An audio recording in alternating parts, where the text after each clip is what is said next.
Merci de votre attention, madame, monsieur. L'actualité ce soir, la rentrée parlementaire pour la deuxième session ordinaire de l'année. Les députés étaient là, tous présents ce mardi à l'Assemblée nationale, honorés par des invités de marque. Le récit tout à l'heure de cette rentrée solennelle en début de journal. Nouveau round de concertation Togo-Union européenne en toile de fond, la restitution du rapport de formulation du premier projet gouvernance. Il s'agit précisément du programme indicatif national du 11e FED pour le Togo. Les précisions tout à l'heure dans cette édition. Enfin, la Guinée, à 5 jours maintenant du premier tour de la présidentielle, la campagne reste tendue, surtout en Provence.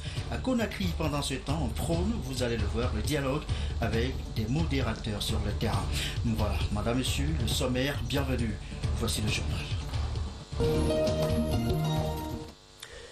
Bonsoir à tous. Un peu plus d'une semaine maintenant après la rentrée scolaire, eh bien, voici une autre rentrée parlementaire cette fois-ci.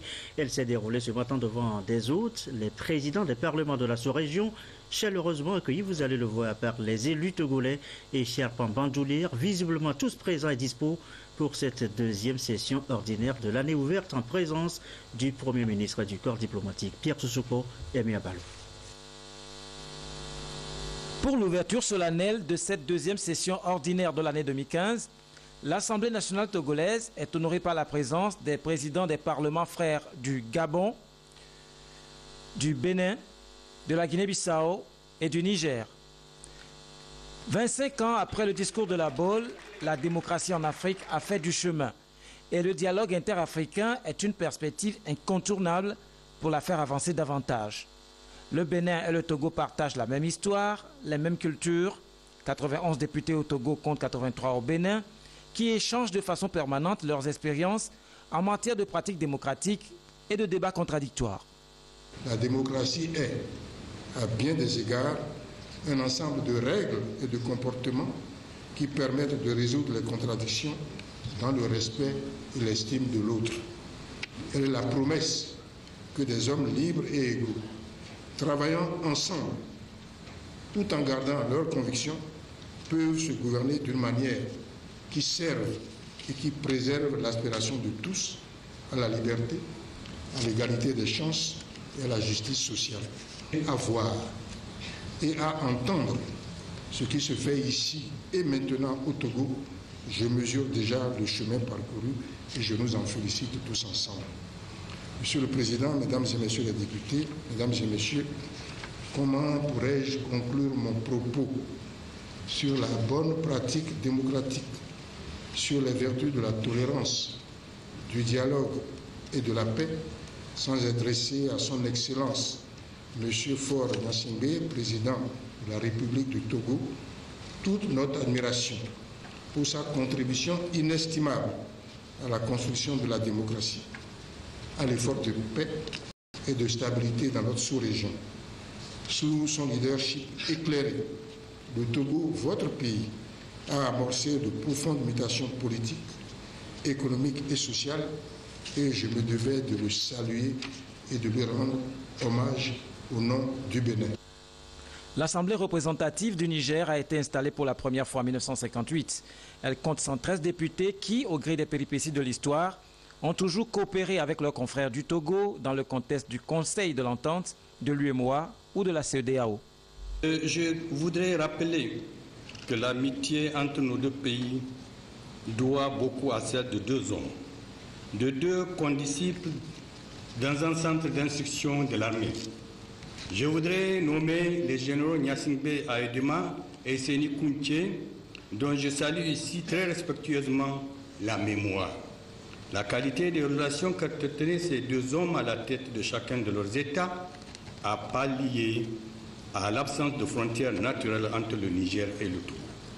Aujourd'hui, la flamme de cette amitié historique est entretenue et vivifiée par les rapports de confiance mutuelle, de considération partagée entre les présidents Faure Gnassingbé et Issoufou Mahamadou. Grâce à la commune volonté de ces deux hommes d'État de bâtir des États solides autour des institutions fortes dans une sous-région ouest-africaine intégrée, ils sont nombreux, nos compatriotes respectifs, à s'établir dans l'un ou l'autre de nos deux pays. Pour toutes ces raisons, Nos relations économiques sont toujours restées au beau fixe, et particulièrement les importateurs nigériens se sentent en confiance au port de Lomé, où leur activité progresse d'année en année. C'est vous dire, alors, Monsieur le Président, combien je me sens ici chez moi. L'unité et le progrès sont les valeurs que l'Assemblée nationale de la Guinée-Bissau, 102 députés, a bien voulu partager avec celle du Togo à l'occasion de cette deuxième session qui s'ouvre. La Guinée-Bissau se remet de longues années d'instabilité grâce entre autres à l'apport du Togo. Alors cette présence à Lomé n'est qu'un devoir de reconnaissance envers les autorités togolaises. Dans l'actuel contexte, il me semble agréable de renouveler notre fidélité à ces anciennes liens de l'amitié qui unissent nos deux peuples et la solidarité entre les institutions de nos deux pays. Le Togo a toujours été à côté de la République de la Guinée-Bissau. Surtout dans les derniers 17 ans.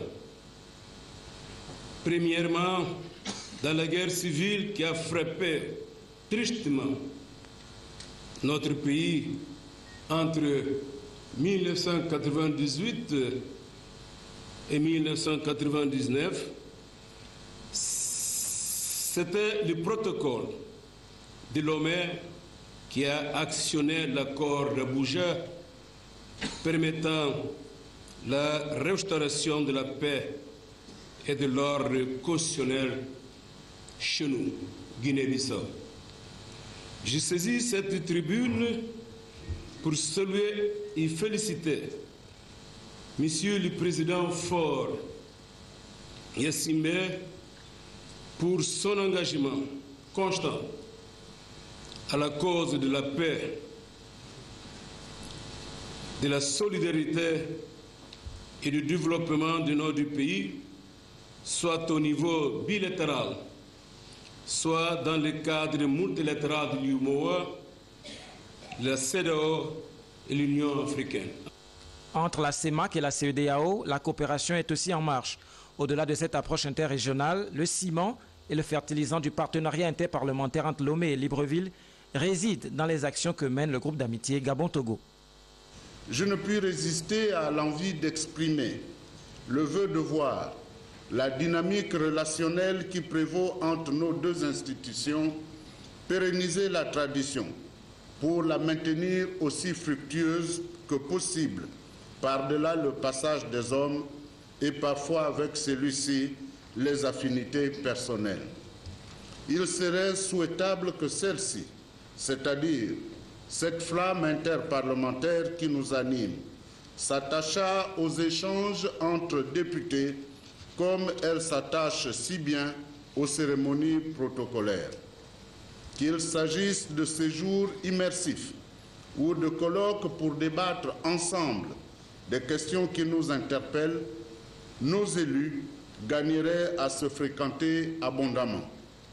Car j'ai coutume de penser qu'à travers les élus, ce sont les peuples qui se rencontrent.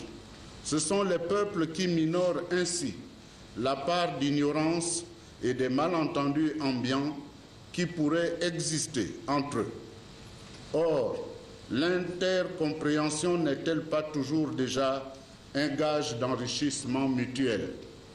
Tous mes vœux de réussite accompagnent le président Dama Dramani et l'ensemble des députés qui travaillent sans relâche au cours de la présente session. Très reconnaissant à toutes ces hautes personnalités pour l'honneur ainsi fait à l'Assemblée nationale du Togo, le président Dama Dramani leur a exprimé bien évidemment la gratitude du peuple et a invité ses collègues députés togolais à entamer cette deuxième session de l'année avec beaucoup d'abnégation. L'Assemblée nationale du Togo est honorée par votre présence à cette cérémonie d'ouverture de la deuxième session ordinaire de l'année 2015. Les élus du peuple sont sensibles à cette marque de soutien et d'intérêt pour l'institution parlementaire.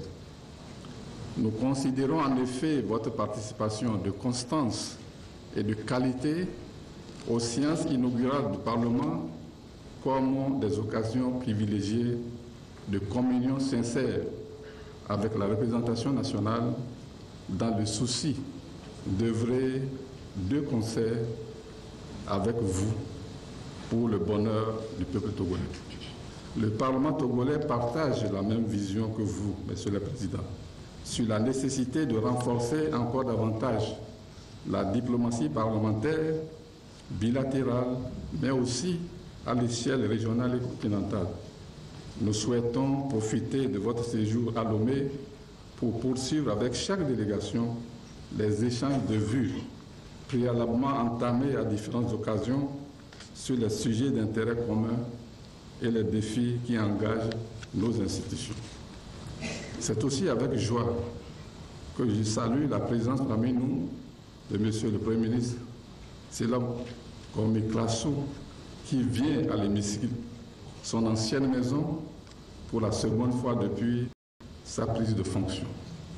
Il me plaît de saisir l'opportunité, au nom de ses anciens collègues députés et à mon nom personnel, pour lui renouveler nos compliments amicaux et nos sincères félicitations et vœux sincères pour la réussite de sa lourde mais exaltante mission que le chef de l'État a bien voulu lui confier. C'est le lieu pour moi de rendre hommage au chef de l'État, son Excellence Forest Sossimna Gnassingbé, pour son courage, pour sa patience et pour sa quête permanente de la paix, de l'union et de la réconciliation de tous les Togolais, pour les efforts qu'il déploie chaque jour avec abnégation pour assurer l'épanouissement et le bien-être des populations togolaises, pour toutes les initiatives qu'il ne cesse d'entreprendre au plan national et international pour garantir au Togo la sécurité, la stabilité politique, le progrès économique et pour le hisser sur l'orbite de l'émergence. Chers collègues députés, me tournant vers vous, je voudrais vous dire mon plaisir de vous retrouver après l'intercession qui a été quelque peu studieuse. Je vous invite dès à présent à retrousser les manches afin que, à la fin de la session, la production législative soit à la hauteur des attentes de notre nation. Après cette étape protocolaire, les députés togolais vont se remettre au travail. Beaucoup de projets de loi les attendent. Entre autres, l'adoption d'un nouveau code pénal et surtout l'examen de la loi de finances 2016. Voilà donc la cérémonie de rentrée solennelle ce matin à l'Assemblée nationale. Le président de l'Assemblée nationale du Bénin, vous l'avez entendu tout à l'heure, Adrien Ngwedji a salué la bonne pratique démocratique sur les vertus de la tolérance, du dialogue et de la paix qu'incarne le président Faure Gnassingbé.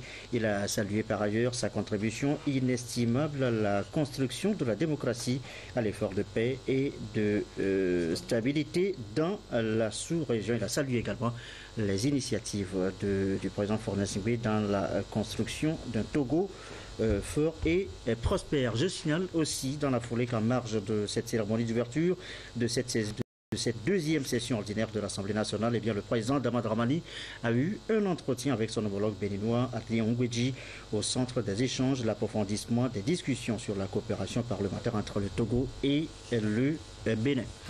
Il est 20h, passé d'un peu plus de 15 minutes maintenant. Autre sujet de l'actualité ce mardi, le rapport de formulation du premier projet gouvernance Togo-Union européenne. Il est précisément question ici de la restitution de ce rapport. L'exercice a donc consisté à une concertation entre les différents acteurs du programme indicatif national du 11e FED pour notre pays. Les précisions de Edem Soussoupou. Gouvernement, partenaires en développement et société civile échangent ici sur la prochaine intervention de l'Union européenne au Togo. Pour la phase d'identification d'un programme cadre d'appui à la consolidation de l'État au Togo, une mission de l'Union européenne a séjourné pendant près de 3 mois au Togo pour cibler et retenir les domaines d'intervention en matière de consolidation de l'État. un des secteurs de concentration du programme indicatif national pour le 11e Fonds européen de développement. Nous avons en préparation, ou en tout cas en proposition, 2 axes d'intervention. Un premier, c'est l'appui budgétaire. Vous savez que l'appui budgétaire, ça consiste à définir des thèmes de travail communs avec le gouvernement qui seront financés par un transfert de fonds directement au budget national. 54 millions d'euros, ça doit faire environ 30 milliards de francs CFA sur 3 ans. Donc nous aurons des interventions de renforcement institutionnel. Le renforcement institutionnel, à la base, c'est de l'assistance technique qui sera placée dans différents départements du ministère de l'économie et des finances. La deuxième composante est un petit peu plus classique, c'est une approche projet, comme vous en voyez beaucoup dans le pays. L'accompagnement de l'Union européenne va s'étendre aussi au programme de décentralisation et de déconcentration. Pour l'Union européenne, la société civile est un acteur clé dans le renforcement de la mise en œuvre du projet PASCRENA. Pour ce qui concerne l'appui budgétaire, il faut une situation encourageante pour son octroi. Le premier secteur important, ça sera certainement la gestion des finances publiques. Vous savez qu'il y a un plan d'action de gestion des finances publiques pour lequel on remarque régulièrement des progrès. Il y a des revues qui se font tous les 6 mois et on voit vraiment qu'il y a une progression. Nous voulons continuer à appuyer ce secteur-là. L'autre secteur important, c'est un chantier qui est plus à son démarrage, disons. C'est le chantier statistique. Toute économie, tout pays doit disposer de statistiques fiables, qui sont pertinentes, qui peuvent être collectées en temps utile. Maintenant, ce qu'on peut également envisager, c'est, dans le cadre de la décentralisation, fournir également un appui en renforcement institutionnel pour tout ce qui concerne les transferts du pouvoir central vers les communes, par exemple. La nouvelle phase d'appui budgétaire va démarrer en 2016. Le programme global du 11e FED s'étend sur la période 2014-2020 pour un montant de près de 150 milliards de francs CFA. L'Union européenne qui s'implique donc au quotidien dans le développement au Togo avec ses différents programmes. En voici encore un, plus social. L'impact est direct sur les populations. Cet ouvrage d'eau offert à Ngotchin, la cérémonie de remise, le récit Yves Govivi. 37 bonnes fontaines publiques, dont 12 sur extension, 25 blocs de latrines publiques de type éco-sang, dont 2 blocs de 4 cabines chacun, dans 6 écoles et enfin un bloc de 4 cabines dans 13 quartiers, au total 100 cabines. Voilà le lot d'infrastructures mises à la disposition des populations, y compris des élèves de la commune de Notchin, des ouvrages offerts à ces derniers par l'Union européenne. Démarrés en octobre 2013 pour prendre fin dans ce mois de septembre 2015, les ouvrages ont été remis aux bénéficiaires ce 29 septembre 2015 en présence du représentant de l'Union européenne, Nicolas Berlanga Martinez, et le ministre de l'Humanisme, de l'Habitat et du Cadre de Vie, Maître Fiatou Sessenou, représentant le Premier ministre. Pour le diplomate de l'Union européenne, l'ouvrage a mérité l'attention vu son importance et ses bienfaits multiples.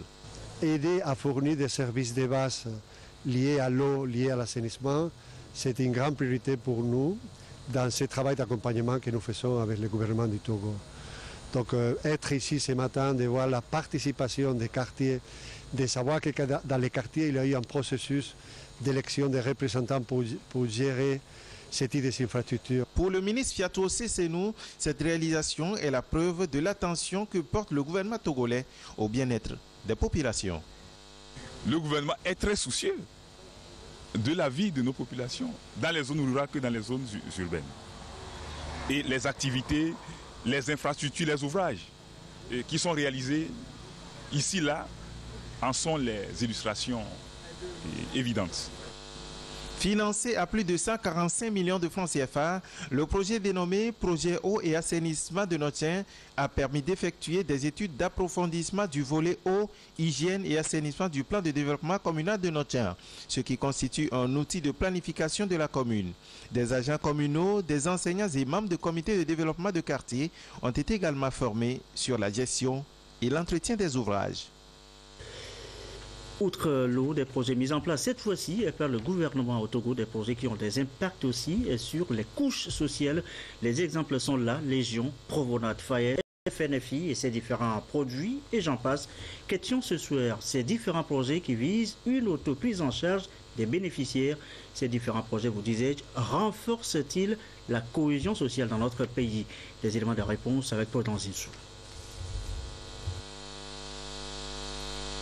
La promotion de l'inclusion financière au Togo, une approche de développement socio-économique amorcée par le gouvernement depuis quelques années au profit des couches les plus vulnérables. Un engagement qui s'est traduit par la mise en place de programmes innovants qui répondent aux besoins spécifiques des populations. Avec le Fonds national de la finance inclusive, FNFI, plus de 303 000 bénéficiaires ont été touchés en 2014 grâce au premier produit APSEF, accès des pauvres aux services financiers. De nouveaux produits ont été encore introduits cette année. Il s'agit de la GRICEF et de la JCEF avec des financements adaptés aux besoins des agriculteurs et des jeunes. Avec l'argent que nous venons de recevoir, donc on pense avec cet argent pour acheter l'équipement pour pouvoir mieux développer notre élevage, pour pouvoir gagner de l'argent, pour pouvoir envoyer nos enfants à l'école et pour aussi voir la santé de nos enfants et de la famille en général. Avant là, je vendais seulement que les ignames. C'est après FNFI que j'ai pu augmenter mes marchandises. Avant là, quand je m'en vais, je n'ai pas beaucoup d'argent, j'achète crédit. Mais maintenant, quand je m'en vais là, je paye cash. Et elle-même, mon habillement maintenant, elles me voient là, elles savent que j'ai changé, ma vie a changé. Le programme de volontariat national Provonat, transformé en agence, a déjà enrôlé 6 000 volontaires, dont 40% insérés sur le marché de l'emploi. Le Fonds d'appui à l'initiative économique des jeunes, FAEJ, favorise la création de micro-entreprises chez les jeunes et les jeunes artisans bénéficient d'accompagnement avec des facilités d'octroi de crédit. À cela s'ajoutent les transferts monétaires ou les cash transferts qui touchent également les populations vulnérables des milieux enclavés. Chaque ménage bénéficie de 5 000 francs chaque mois pour ses besoins vitaux. Les groupements agricoles sont aussi pris en compte dans ces différents programmes destinés à combattre la pauvreté. Ce qui démontre que le gouvernement togolais met le cap sur l'inclusion financière. On a pu toucher 338 000 personnes en 2014 avec des produits comme l'APSEF, l'accès des pauvres aux services financiers. Et on a touché 338 000 personnes et cette année, en 2015, nous avons pour objectif de toucher près de 650 000 personnes avec les nouveaux produits, notamment la GRICEF, l'accès des agriculteurs aux services financiers et la JCEF, l'accès des jeunes aux services financiers.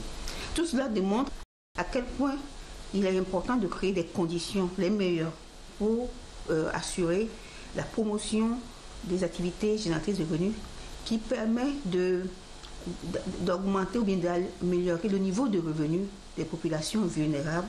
Et donc c'est ce que nous essayons de faire vraiment et c'est très important pour notre pays. Ces différentes actions permettent d'améliorer de façon significative les conditions de vie des populations et à les responsabiliser à s'approprier cette vision. Plus de 20 000 ménages vont bénéficier de transferts monétaires dans les prochains mois. Le FNFI de son côté va toucher près de 700 000 personnes d'ici la fin de cette année, ce qui nécessite la mobilisation de près de 30 milliards de francs CFA au niveau du gouvernement et ses partenaires, notamment la BOAD, la BAD, la Banque mondiale, le PNUD et la BIDC. C'est une démarche qui est assez inclusive. C'est une démarche qui appelle à une implication réelle des populations dans les différentes phases du processus de développement. Et ça passe par des diagnostics qui sont conduits par les communautés elles-mêmes, qui sont organisées en comité de développement de quartier ou bien en comité de développement à la base ou en comité de développement villageois ou cantonal. Ça se passe par aussi et par le fait aussi que ces populations, ces communautés disposent aujourd'hui des plans d'action et qui leur permettent de mobiliser des ressources auprès des différents partenaires. Donc c'est, disons, un cheminement qui est un peu long, mais qui responsabilise toutes les parties. Toujours pour la promotion de l'inclusion financière, il est annoncé l'installation de 100 plateformes multifonctionnelles. 2000 volontaires nationaux seront déployés sur le terrain d'ici la fin de l'année, ce qui va porter le nombre à plus de 7000. 3500 jeunes artisans seront formés et bénéficieront de crédits. 1000 micro-entreprises seront soutenues par le FAEJ. Toutes ces initiatives permettront de créer des milliers d'emplois pour les prochaines années. Le défi du gouvernement est de faire de l'inclusion financière une réalité avec 2 millions de bénéficiaires qui, d'ici 5 ans, devront mieux vivre grâce à l'accroissement de leur pouvoir économique. Un mot de l'actualité à l'étranger, la Guinée-Conakry, plus que 5 jours avant le premier tour de la présidentielle. La campagne est particulièrement tendue en Provence, à Conakry, dans la capitale par contre. On prône le dialogue et il y a même, vous allez le voir, des modérateurs dans les rues. Regardez. Sono, volume maximum, pagne à l'effigie de leur candidat, l'ambiance semble bon enfant. Mais si ces femmes donnent de la voix et du rythme pour Alpha Condé, les esprits sont préoccupés. En province, les meetings dérapent. Alors une priorité, que tout se passe dans le calme. Chez nous ici, il n'y a pas de violence. Chacun est libre de faire ce qu'il veut et danser, mais pas insulter le camp opposé. Face à face, 2 villages de campagne. On se défie du regard, on se lance des noms d'oiseaux. Ici, les militants sont très jeunes. Abdoul Sako, lui, n'est pas un partisan, mais un médiateur. Et il a décidé de s'impliquer directement sur le terrain. Qui est le responsable ici?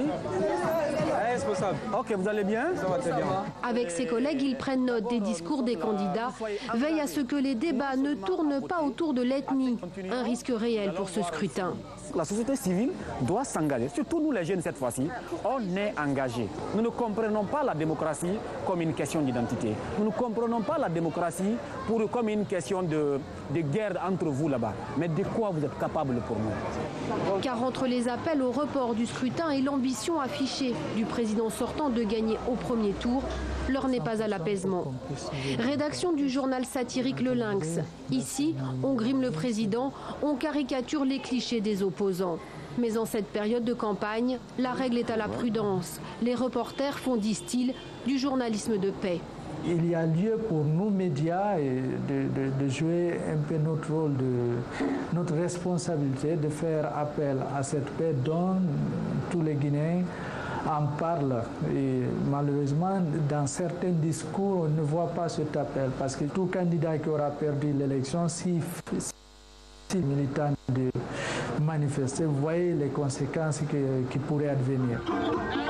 En 2010, les Guinéens avaient voté pour la première fois librement. Dimanche, ils devront renouveler l'expérience pour consolider leur démocratie.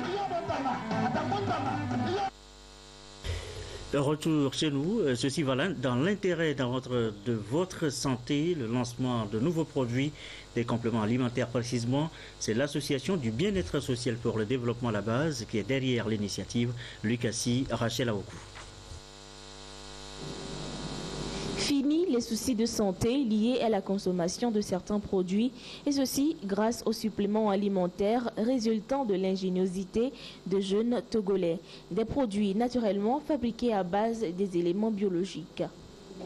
C'est composé de miel et de gingembre. C'est un autre produit de ASD. Nous avons les produits bio, des tomates bio et du manioc bio que nous transformons comme tapioca. Et les tomates bio permettent nous faisons cette conservation sans aucun produit chimique et qui peut faire des années sans que ça ne se gâte pas. Donc nous avons aussi des champignons que nous produisons ici et que nous faisons en même temps la promotion de ces champignons. Et que nous avons fait ça des gélules en consommant, vous avez parfaitement votre santé. À cela s'ajoutent d'autres produits non vivriers proposés par l'association du bien-être social pour le développement à la base ASD et ses partenaires. Cyclovaison, c'est un produit liquide à queue qu'on met dans les pneus. Et après cela, ça essaie de blinder le pneu au fur et à mesure que vous roulez. Donc, lorsque un clou prend le pneu, il suffit de l'enlever et de continuer votre chemin. Si vous observez qu'il y a diminution de pression, vous complétez l'air et c'est fini. Ce produit est plus spécifique aux pneus tubeless, mais on peut les employer au niveau aussi des pneus à chambre à air. À travers le lancement de ces activités, l'association entend contribuer à l'amélioration de l'état de santé des consommateurs. En plus des produits, l'association fait des consultations gratuites et des premiers soins aux personnes âgées. Pratique donc de la mode pour refermer cette édition avec ce somptueux fashion show. C'était samedi dernier à Lomé, en exhibition, la collection Grace Wallace, modéliste et styliste togolaise. Augustin Kossi, Félix Simdacha. Une nouvelle collection pour embraser sans doute les mordus de la mode, à commencer par les plus petits. La griffe Grace Wallace s'est imposée dans toutes ses dimensions à la première édition Ibis Fashion Show. 2 tableaux d'une créativité hors pair de la styliste et modéliste togolaise, animée par 22 mannequins. Et dans cette atmosphère empreinte d'émotion et de gaieté, ils avaient tout. Toutes les images à couper le souffle. C'était vraiment très beau. Je trouve le travail de Grace Wallace très raffiné parce que toutes les pièces étaient uniques en leur genre. Partant des pagnes, aux broderies, aux pierres, la dentelle. Franchement, c'était magnifique. C'était une très belle soirée. Cette nouvelle collection, c'est une parfaite réussite. Et surtout la qualité des mannequins aussi qui ont présenté la collection. Auréolée de 2 marques prestigieuses, Kill Fashion et Grace Wallace notamment, la styliste revient à la source avec un nouveau concept. La femme et la mode, une histoire d'amour. C'est vrai, parce que je pense que les femmes, nous on est très, les tenues de soirée, vous voyez un peu comment, avec les traînes et tout ça, c'est toute une histoire. Et donc je pense que ça vient un peu de là, enfin du beau. Ibis Fashion Show, un autre regard sur la société hôtelière, un moment de célébrer les grands talents artistiques. Donc ce soir, on a mis en avant la mode avec une styliste de talent togolais, Grace Wallace. Le mois prochain, le thème sera musical. Le 21 novembre, ce sera à l'hôtel Ibis. Et tous les ingrédients étaient réunis pour imprimer à la soirée toutes ces couleurs. Ibis Fashion Show, c'est désormais tous les mois.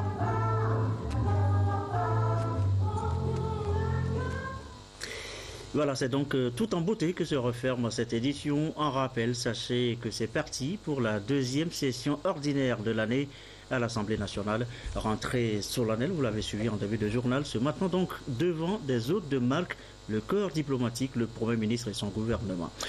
Votre soirée sur la télévision togolaise, la météo d'abord, et juste après, ce sera Cléo Sabine Poco pour les prévisions. 20h50 tout à l'heure, le journal de l'écho, Mathias Touglo, 21h15, le magazine Santé d'abord, Carole Peto à Fangbeji, et puis 22h30, nos dernières infos. Merci à vous qui nous suivez ce soir à Panabagou, dans le Grand Aune, à Parakou au Bénin, sur la télévision togolaise, et comme d'habitude toujours fidèlement. Belle soirée.